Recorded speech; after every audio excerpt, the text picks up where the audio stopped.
I feel them 3 words coming. I'm excited. Yeah. So welcome to the Goalgetta podcast with Jay Black. I don't care if you're ready because it's about to go up, not down. It's about to go up. Now, Goalgetta. I know I got some new viewers and listeners probably like, Goalgetta, what's a Goalgetta? Glad you asked. My logo sums up my message. 1 finger to the brain, 1 to the sky. So with the right mindset, you go to the top. I put the red check next to the brain because everything starts with the mind, and it takes blood, sweat, and tears to achieve goals. You're a goal-getter. I'm a goal-getter. Success is the only option. The guest I got today, everything about him says success is the only option.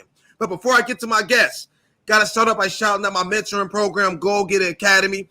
Very proud of my young kings and young queens. We had our first in-person meeting since the pandemic, so we've been all virtual. So, Brad, I got about 30 young kings and young queens. We focus on goal setting, leadership development, entrepreneurship, financial literacy, community service, but we do something called a behavior ranking, right? So they give me a number every week between 1 and 10. I expect everybody in Goalgetta Academy to be between 8 and 10, but the parents' number is what matters. So if the parents give me a number below 8, that's 100 jumping jacks for everybody. Now, we did 1,800 jumping jacks, but I want to understand that as they get older, whether they choose entrepreneurship or in corporate setting, it's going to be a team setting. So your actions affect more than you. So I want them to understand goal-getter is a mindset, it's a way of life. So don't just be a goal-getter when you're with me or in school. It starts at home. Be a great teammate to your parents. So definitely shout out to my young kings and young queens. Also, Goalgetta Apparel. Yes, the relaunch is back. Definitely go to the website, jblackinspires.com. Grab you some Goalgetta Apparel. Got the shoes, shirts, hats. Even got a Goalgetta pillow because I want you to sleep and think about your goals. Now, I got to get to my guest, but one more thing before I get to my guest, because I got to ask y'all this question. Have y'all been doing the mental exercises? Now, for the new viewers and listeners, mental exercises, what are you talking about? Well, as y'all all know, we live in a very cold, dark world, and people are quick to tell you what you can't do. But if you look at the word can't, you take the T off, yes, you can achieve anything you put your mind to. So when you first wake up, I need 3 positive thoughts. I share a few of mine with you. Be the change that you want to see in the world. Be a great husband. Be a great father. Now, this is when you first wake up. Now, from there, you should be going to the restroom, brushing your teeth, washing your face. If not, we have a problem. But while you're in the restroom, look at that person you see in the mirror. Say, I am great. I am a winner. Success is the only option. Now, got to get to my guest. Now, Brad Butler II, also known as B-Rad, CEO and founder of Brad Butler II and Associates, LLC. He is also an award-winning motivational speaker, author, student advocate, and speaker coach. Before Brad became who he is today, he spent years fighting to overcome adversity. He struggled with parents' substance abuse, academic struggles, and countless amount of naysayers. Now, he found solace in sports, specifically football. That's when B-Rad was birthed. But at the tender age of 8, he experienced an unexpected transition that changed the course of his life forever. And before we dive into it, B-Rad, say what's up to the people. Hey, what up, though? It's your boy B-Rad Inspires. All right, let's get into it. So we're going to get into it. And this is definitely this interview hits different. This was my guy, Next Level Speakers Academy family. I believe everything happens for a reason. So during the pandemic, I had to make a decision. And I'll be honest with y'all, I didn't really have it at the time. But I was looking at my career, and the pandemic forced me to stop and look at everything. He's like, you know what? I got to invest in my future. If I'm serious about taking everything to the next level, I got to invest to it. So this connection, as far as me and Brad, he actually is from New Jersey. So we got Akron, Ohio, New Jersey in the building. The connection is Next Level Speakers Academy. Shout out to both our mentors, Jeremy Anderson. Now, I want to start off with the life-changing transition experience, 8 years old. I want to start there. So what happened right there at 8 years old? So at 8 years old, my parents separated. So I'm originally from Jersey City. Lived on Martin Luther King Drive in Warner. You already know if the street is named after Martin Luther King Drive, I don't know why we do our boy like that. Right. I don't know why we do our boy like that, but it's just rough. No matter where you go, if it's a Martin Luther King Drive. So rough upbringing as far as the youth and just the different things that I was exposed to, the environment. My parents went through a lot, but they ended up separating when I was around the age of 8, and I moved from the urban community of Jersey City, New Jersey, to the suburban community of East Windsor, New Jersey. And when I got there, it was like day and night. It was the first time. It was so different that I had a hard time going to sleep when I was there because it was so quiet. When I would look in the sky, I was used to seeing cloudy skies. It was the first time I ever was able to clearly see the constellations. You know, what they tell you about, you know, in a class, like the Big Dipper and things like that. I was like, oh, it's actually a real thing. They weren't lying. I thought they were playing. So that transition happened, and it was hard for me to get used to the environment, being one of the only African Americans that were in like the town. Like, you know, it was hard getting used to that. And then on top of that, about 2 weeks into the school system, I was thrown into special ed classes. And I remained in special ed classes for 10 years. No matter how much I fought. Not to cut you up, on the pause real quick, because you just dropped a jewel. I don't know if you knowingly did it, but you talked about the clouds, and it's really an experience thing. It's certain things that you read in a book, you know, but some experience is the best teacher. You know, experience is the best teacher. There's certain things that you just can't learn in a book. Everything that we go through in life, it makes us who we are. And just like before we actually started the podcast, we said it's some conversations, it's not a black and white situation. It's a lot of gray areas. You know, we got to dig into deep that. So I know what you're talking about as far as experience and as far as me being from the inner city. And for me, it was a performing arts schools. I made it to this performing arts school. All these white people was coming all over to this school that's in the hood for this school. So now I'm in a school where all these white people is different experience, different type of mindset. So from there, you talked about special ed classes. Now, do you think that they diagnosed you wrong, or it was meant for you to stay in them classes all the way up through school? No, I never meant that. I never believed that I was supposed to be in those classes, because from, you know, 0 to 8, I was perfectly fine. Like I was in standardized classes. I might have had to take a summer class or something like that because they wanted me to catch up. I might have missed something, whatever the case may be. But they never said, oh, Mr. and Mrs. Butler, we believe that your son should be in special ed classes. It was only when I transitioned over to their school system that things were different. And I get it. It's different. It's a different school system. But if you know the way that the school system is supposed to work, they are supposed to use all the resources that they have available to help a child catch up to the other students. They're not supposed to immediately throw them into special ed classes. That's not how that's supposed to work, but that's a whole nother conversation for another time. But no, I never believed that. It was the first time I ever felt like something was wrong with me. Okay. Now you said that you found solace in football. So let's talk about sports. Is that something that's the dad play sports? Is that something in your family, for your football family, or what made you decide to play football, specifically that sport? No. My mother and my father were professional urban pharmacists. So they might have played some sports for a little while, but once they figured out that there was another thing that they could get into to make some money, they stuck with that and ran with it. So my father would talk about sports. My grandfather, he ran track in Jersey City and broke a bunch of records. So you know, my grandfather would talk about track, like, oh, we're runners and stuff like that. I was like, Grandpa, I don't really do track like that. Like, I like football. I liked football because I had anger issues. I used to get in fights a lot. In middle school, elementary school, I used to fight a lot because I got tired of people like talking about. I'm short. I'm not a tall dude. I'm 5'8". You've been around me before. You're taller than me. You're like what, 6 foot, 6'1"? Yeah, see, I take the 6 foot. They've been saying 5'11" and a half, but I feel 5'11" and a half means 6 foot. So I appreciate that. You started with 6 foot. I'm gonna let you have it then. I ain't gonna take that from you. I'm gonna let you have it. So I said you like 6 foot. I'm 5'8", bro. I've always been short, right? 5'8", about 100 and what right now? About probably like 145 pounds. The most I've ever weighed in my life is 160. But I would always rock with anybody. I had no problem. Like, we gotta fight.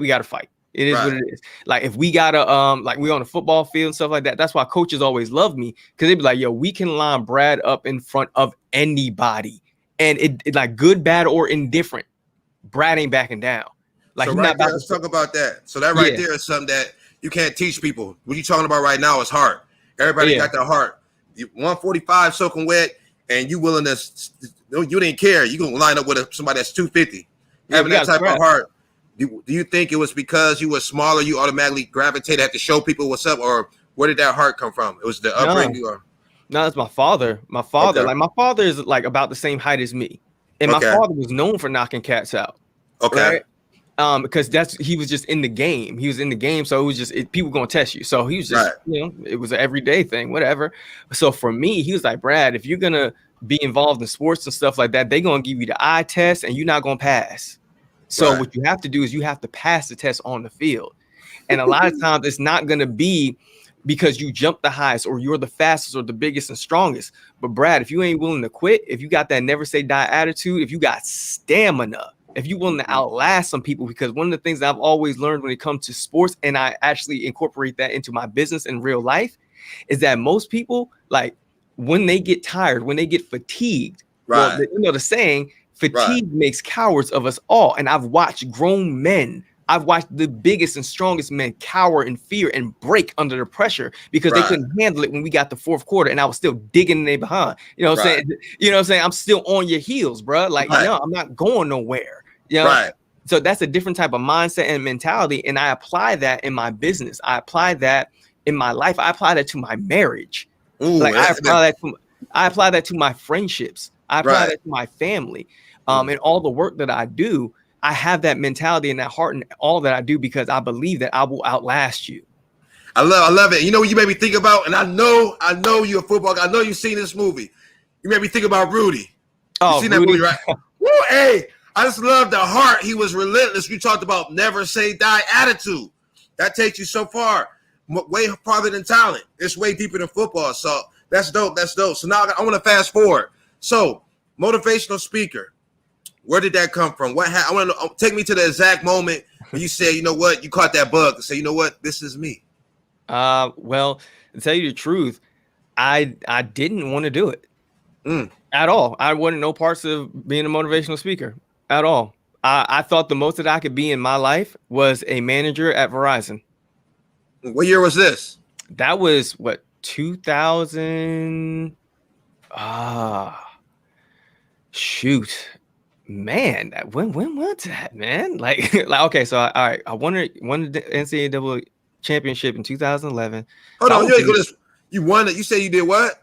I won an NCAA. So I played at Kane University and won a championship there. It's a D3 school. Nothing's crazy. No, you ain't gonna run past that. Hey, y'all see how he tried to downplay that accomplishment? He still won a championship though. Okay, yeah, I won a championship. Great. I was on the team. My thing was I didn't contribute as much as I wanted to. Okay. That's why I always was like, no, I gotta do more. So I ended up playing football after that. But that did happen. I did win a championship. Okay. But that was like 2011, and I think it was like 2015 when I got my degree. So I want to say 2013, 2014, around that area was when I was kind of like still figuring it out, and I, it's like, all right, man, I got to figure this out. What am I doing with my life? And I ended up having a nope. It was around 2015. You're right, because that's when I graduated from Kane when I got my bachelor's. I had a teacher who came to me. A teacher. Okay. She brought it up to me. She was like, Brad, what have you been doing? What have you been up to? I said, oh man, I went to school, got my bachelor's degree. And she was like, what? Like what? Because she was one of my teachers from special ed. Okay. And she was like, Brad, like, you don't understand. This is a big deal. Like, you had a hard time with reading, writing, basic mathematics, comprehension, like, cognitive thought processing. You struggled in those areas. So like, this is a big deal. You got to come to school and talk to these kids. And I was like, wow. So like a motivational speaker kind of thing. She was like, yeah. I was like, wow. No. All right. So then you eventually said yes. So she had to pull your tail a little bit to get you to come? Yeah. She asked me about 4 or 5 times because I was like, if I go and I tell my story, that means I have to face my demons. Ooh. I'd never told anybody I was in special ed classes. Okay. I've been ducking and hiding and running from people my whole life. There were people who were close to me who had no idea. They never knew I was in special ed classes. But when I went and I told my story and I put the video out there and everything, it was like, Brad, they're going to know. They're going to know. Like, you ever seen that little, what was that, the little TikTok video? You hear the voiceover in the background. There's like, no one's going to know. Oh, yeah, they're going to know. No one's going to know. No, they're going to know. Yeah. Like, that was going on in the back of my mind. But I was like, okay, I owe it to myself to at least see what's on the other side of this. Like, I'm a risk taker. I try stuff. So I'm like, well, what makes this any different, Brad? They're like, what makes this one different, Brad? This is the only one you scared of. Mm, So I was like, oh, so yeah. that means you got to do it. And I think something that's powerful. Oprah Winfrey once said the most powerful contribution we have to the world is our story.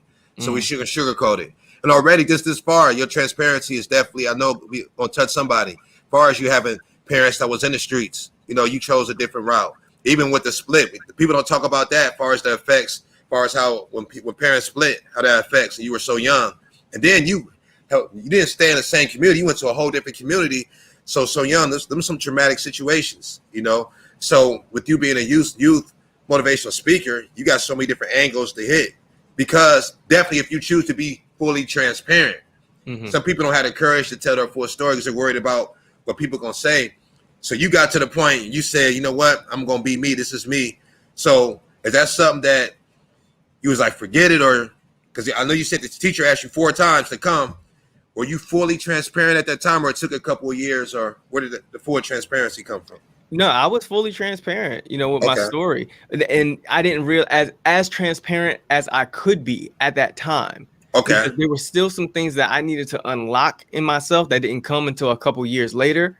But when I was approached with it, when it happened, I knew at that time, I was like, oh, okay, I gotta unlock this thing. I gotta go get the answers to this now, or else I'm never gonna be able to fully tell my story and be as transparent and have the amount of power and authority that I should have when I speak. People wonder, they be like, yo, Brad, how come you able to speak so passionately, so powerfully? Like, how you have so much control over your story. And when you speak, it's like, you know exactly what to do when. And I'm like, bro, it's because I've taken the time to unlock it. I've had the uncomfortable conversations that people don't want to have. I went and I talked to my mother. I went and I talked to my father.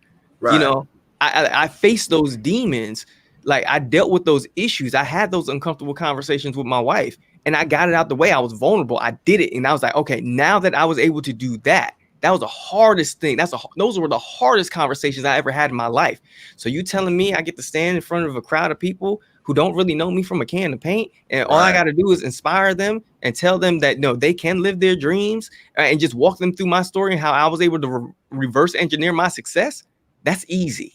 And I think something powerful at this last conference, because we both of us were at both of them, but they talked about mastering yourself, mastering your story. I could definitely tell that you did that. You talked about unlocking the truth. I think taking the time, I think most powerful thing, even with both of us, is deciding to invest in our craft, and then you honor your craft. And then with me, you talked about really just dealing with demons. With me, it was me becoming an author. When I became an author, when I wrote my book, Goalgetta Direction, I had to really be honest with myself as far as me dealing with things, really with my father. You know, my parents actually were married when they had me, but my mom left my father when I was 2, and I seen him twice in my life. I seen him when I was 9 and when I was 27. When I was 9, he was alive. When I was 27, he was dead. So we had to really deal with the emotions of that. Even to this day, it's hard for me to watch anything with a father-son situation. Like that Will Smith scene, Uncle Phil, woo! Hey, it gets me super emotional, anything with that. So I think that's powerful. Are you saying really just unlocking your truth and dealing with your demons? So now you go, all right, motivational speaker, you decide to become an author. Now, was it a natural transition? Or because for me, I know they told me once I was so locked in with motivational speaking, they said really it cements you and get you more engagements, makes you become a master in your field, you become an author. That I only became an author to open up more opportunities for speaking engagements. Now, author, where did that come to play for you? I mean, becoming an author gives you credibility, and it was something I was kind of dragging my feet with. I was like, man, I don't feel like doing this. I was already getting speaking engagements. And like my first mentor, shout out to Kendall Ficklin, who's my first mentor. Kendall. He taught me the game, and he taught me how to get paid out the gate. So I was like, I'm good. Like, I know how to get paid. I've been getting checks. I'm good. I don't need to write the book. He's like, Brad, write the book. I said, coach, come on, man. I don't really need to write the book. I'm getting paid. I'm good. Write the book, Brad. And then I was like, all right, fine, whatever. And I finally ended up doing it. And it's something where it's like, if you actually do what you're called to do, if you do what you're supposed to do, it's easy. So it's something just fell on, it fell in my way. It was a shout out to a guy, Sean Blanchard, who was actually at the conference. That's my guy. That's my author mentor. That's what, yeah. So go ahead. He's the one, like earlier on when he started his course, I jumped in it early. It was $27. I spent the $27, jumped in the course. I wrote my book in 2 weeks and published it in less than 6 months because of Sean. Right. He showed me how to do it. And I just followed it. Boom. Done. And I wrote it. And I wrote the book while I was still working, right? I was working overnight doing security shifts. So I'm working overnight, laying on dirty floors with my laptop. Like I'm like turning the lights off in the office so that nobody knows I'm in there, turning the lights off in the office, laying on the floor, right? And typing and trying to just finish it at like 3, 4, 5, 6 o'clock in the morning, because I'm like, I got to get this story out. I got to get this done. I don't know why I'm so obsessed with it, but I have to finish it. And people, that's the thing that people don't see. They see the now. They see where you're at now. Like they see you with the brand, and they see you with the podcast. They see all the stuff. They see me on stages. They see me getting awards. They see me doing these different things. I'm like, but where were you when I was begging for opportunities to speak? Right. Where were you at when elementary schools were shooing me away? Right. You know what I'm saying? I'm just saying, like, can I just talk to them for 5 minutes? And they're like, no, we don't know you. Right. We don't know who you are. We don't like your brand. We don't like this and that about you. Like, who are you? Where'd you come from? Like, where were y'all when all that was going on? So right there, we're talking about the process. Everybody likes the glitz and glamour. They see where you are now, but they understand all the work that came into you becoming who you are today. Nobody, so you can have a gift, but you got to commit to the process. And our timing and God's timing is different. Right. A lot of people don't understand. They be like, you know what? I deserve it now. I deserve it now. No, keep watering your seeds and stay consistent and make sure you're connected with like-minded individuals and definitely invest in a mentor. Eventually, you'll get there. But if you're not willing to fully put in the work, you're not going to get the results. So why did you feel that you went? It seemed at a point you just went all in. You say went all in. Now at the time, we're at the book part. Were you already married then, or? Yes. I'm sorry. Okay. No, I was not married yet. I was on the verge of getting married. Okay, so now you got your girl. So let's talk about this right now, because also want to highlight, you looking at 2 black men who are married. That's right. Yeah. So that's definitely a great image for our community. Yes, we ain't playing no games. Rings and things. Let's talk about that. So was she automatically on board when you said, you know what, this is it? Or was it her having to watch you for a while and see that you were consistent, you were serious, then she was like, you know what, I'm going to support? No, I think my wife knew I was dead serious about the work that I was planning to do because of the way that she saw me court her. Okay. So I spent 8 months just courting my wife, just dates, talking, just getting to know her, being her friend, that type of thing. And then it finally, matriculated into us becoming, getting into a relationship, becoming an item, right? So when she saw me, like, well, if you work that hard on that, okay. All right, you say you want to start a business, you want to be a speaker. She was like, well, you know what? You are really good. She's like, you are pretty good with your words. So, I can see it happen. She didn't understand that it could legitimately turn into like a full-time career. She didn't understand. Right. It was like genuine. Like when I was on stage telling that story, that was real. That was a serious story. That was something that really happened. And because of that, I was like, yo, man, she don't ask for nothing. Like every time I'm with her, every time I talk to her, it's different. She don't ask for nothing. She don't want nothing. She just want to spend time with me. She asked, did you eat today? How are you feeling? How's your mom and dad do? Like that type of stuff. And I never really had anything like that before. And I wasn't used to it. So I was like, yo, this has got to be something that I'm supposed to like take care of, right? And cultivate. So I'm going to do everything in my power to take care of it. So if I say to her that I'm going to work on this and I'm going to put all my time and effort into this to make it work, that's what I'm going to do. Like I'm going to give her an ROI. I'm going to give her a return on her investment. And I think something I want to highlight too and tell you congratulations, as far as the word serve, you got the leadership award at the Next Level Speakers Conference was definitely big, and you definitely been serving and committed too. And something I think I like about you, I think it's a powerful quality that everybody doesn't have. And it's something that I love about CJ, because I wasn't even coming to this one, I'm gonna lie, but when I seen CJ, because CJ and ET, that's how I found out about Jeremy Anderson, right? And Les Brown, that's how I found out about ET. So I think you have a no filter. I think that's powerful. What? I think so. I think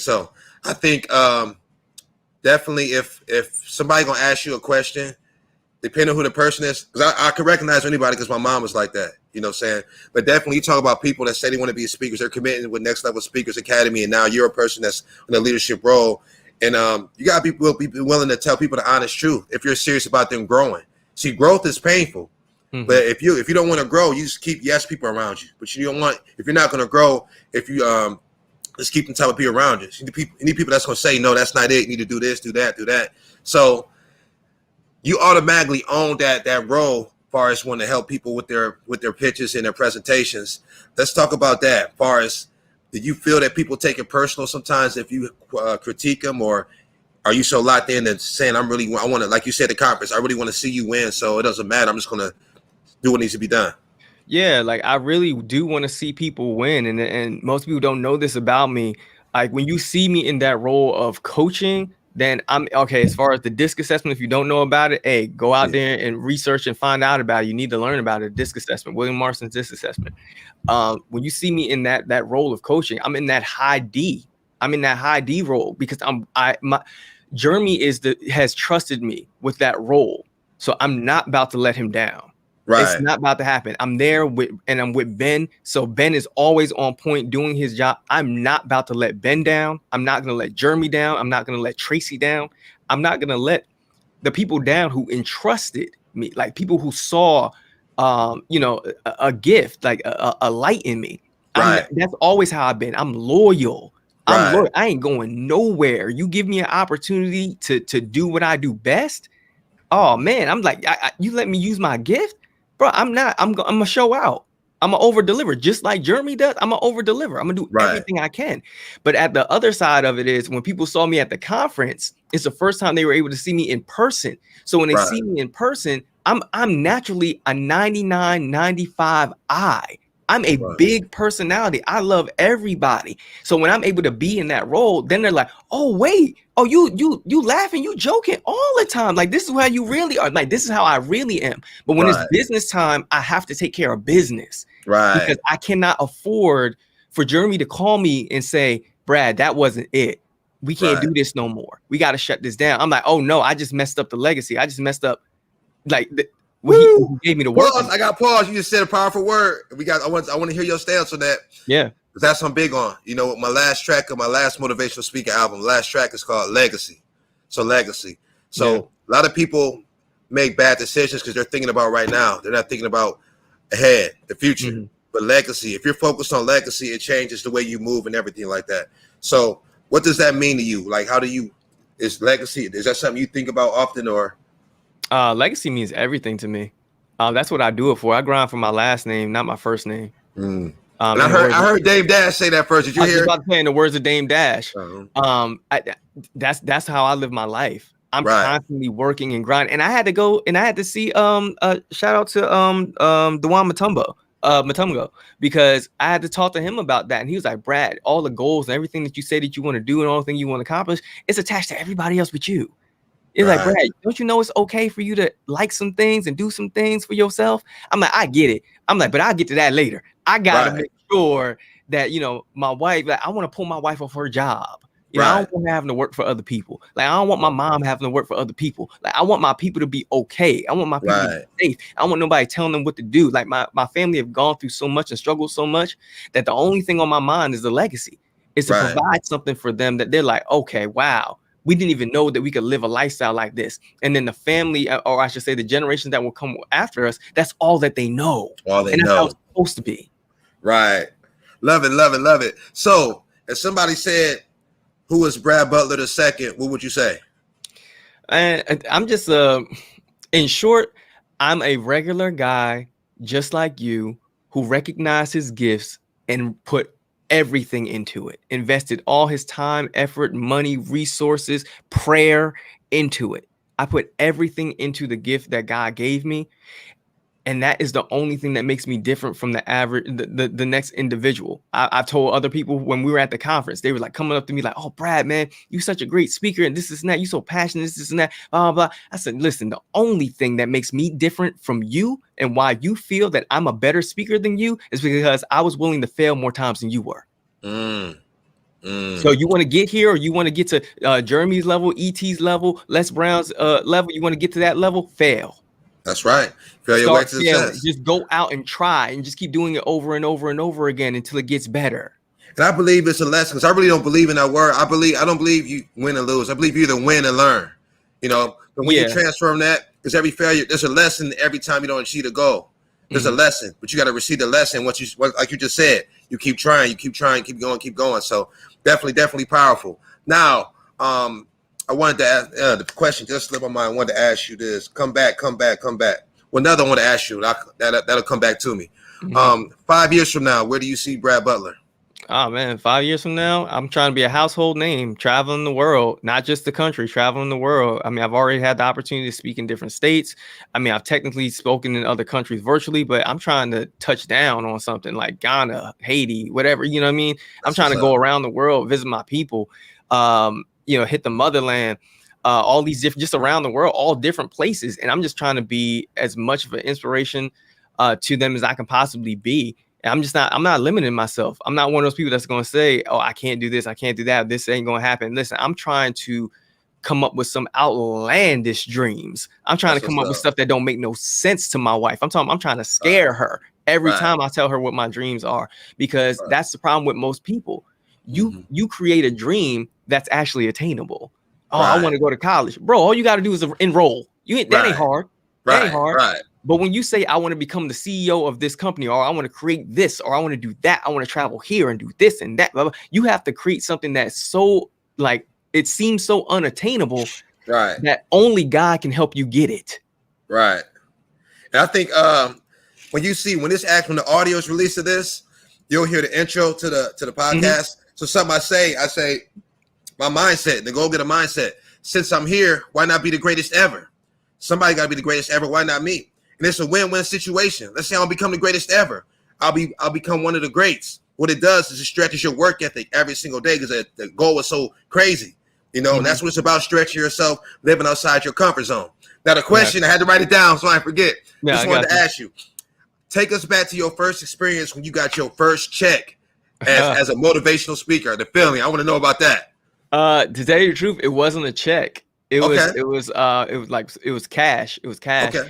And I remember it was at an event, and I don't want to get the name because I don't want to get the guy fired, because I don't know what was going on with him at the time. But it was an event. The guy met me. He said, "Wow, man, I got this event going on. I want you to come speak at it." I said, "All right, cool." So I'm thinking, he's the coordinator of the event, so I'm coming. So I get there. He's like, "Okay, you go ahead, get up there and speak.